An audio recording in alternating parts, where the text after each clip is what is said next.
Magandang araw po, Mrs. Tilian Serrano. Gandang umaga din, Tutoy. Ano ba yung mga tanong mo? Sige ba, basta't kaya kong sagutin yung mga tanong mo. Hello po ma, ano po ang pinagkukunan po ninyo ng impormasyon at naging libangan nyo po nung panahon nyo po? Gamit ang pinagkukunan namin ng impormasyon at naging libangan noon, naalala ko pa na madalas kaming magbasa ng dyaryo pagkatapos magbasa ng lolo namin. Dahil yung lolo namin, mahilig siyang magbasa kada hapon at makinig na din ng radyo. Naalala ko pa nga noon na hindi lahat ng tahanan sa amin mayroong radyo. Kaya minsan, kapag nasira yung radyo na meron kami, nakikinig kami sa radyo ng kapitbahay para malaman yung balita na nangyayari nung panahon na yon.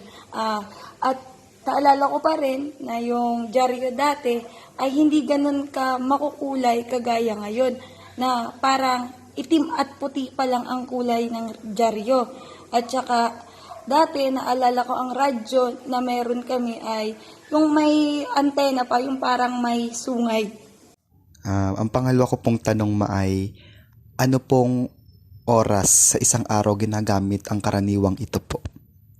Naalala ko noon, kada hapon, nagbabasa kami ng dyaryo kasi pagkatapos basahin ng lolo namin, kaming magpipinsan naman yung nagbabasa noon. At saka pagpatak ng 6:00, dyan na binubuksan ng lolo din namin yung radyo para makinig kami ng balita.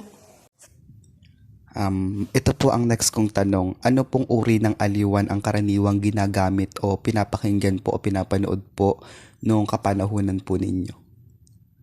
Ang uri ng aliwan na malimit naming kinagigiliwang pakinggan o panoorin ay ang radyo.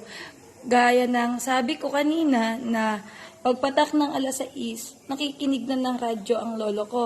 Tapos, naalala ko pa rin noon na meron sa radyo na kami pinapakinggan na parang isang teleserye na kung saan may mga love story, ganun, na kung saan masaya kami na kapag pinapakinggan namin yun ng kaming magpipinsan.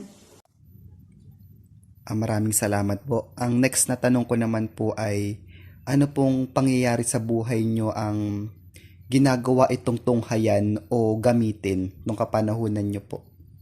Ang pangyayari sa buhay ko na nagawa ko itong tunghayan o gamitin, sa pagkakaalala ko, kung hindi ako nagkakamali, ay nung panahong nasa elementarya pa ako, na kung saan, gaya ng sabi ko kanina, kada hapon, masaya kaming magpipinsan na nakikisabay din sa pakikinig ng radyo sa lolo ko, na kung saan pagkatapos makinig ng lolo ko, ay susunod na yun yung paborito namin na tagapagsalita na minsan may sinasabi o may kinukwento na love story na kaming magpipinsan ay masaya. Naalala ko pa nga rin dati na kada hapon kapag uwian, madaling-madali kami ng pinsan ko para maabutan yung gustong-gusto naming pakinggan sa radyo. Salamat po. Ang next na katanungan ko naman po sa inyo ay, ito po yung last na. Sa mabilis po na pagpapaunlad ng teknolohiya sa panahong ito, kung bibigyan po kayo ng gumamit ng ninanais na ito, ano po ito at bakit po? Sa panahon ngayon, alam naman natin na marami nang lumalabas na bagong cellphone, tas meron na din yung ginagamit sa school ng mga mag-aaral, yung laptop, yung computer. Siguro gusto kong gamitin ay o mapagtutunan yung paggamit ng laptop kasi nung panahon naman namin, hindi pa uso yun. Dati may cellphone naman pero yung cellphone pa yung mga malalaki tapos di keypad pa rin kumpara ngayon na di touchscreen na. Gusto ko din matutunan yung tinatawag ninyong social media. Yung isa na nga dun yung TikTok, yung may mga sumasayaw, ganun, na nakikita ko sa mga bata na nakaharap sila doon, sumasayaw.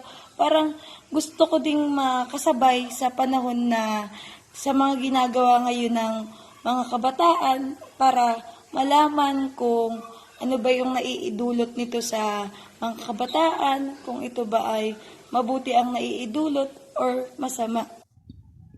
Maraming salamat po sa napakaganda ninyo pong pahayag.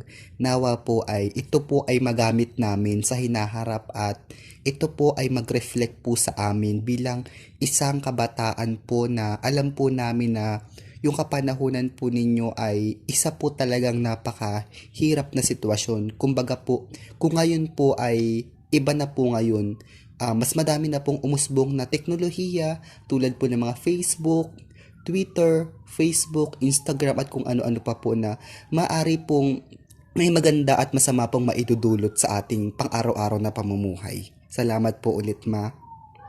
Sige Tutoy, salamat din. Sana nakatulong ako sa iyo at nasagot ko sana yung mga tanong mo ng maayos.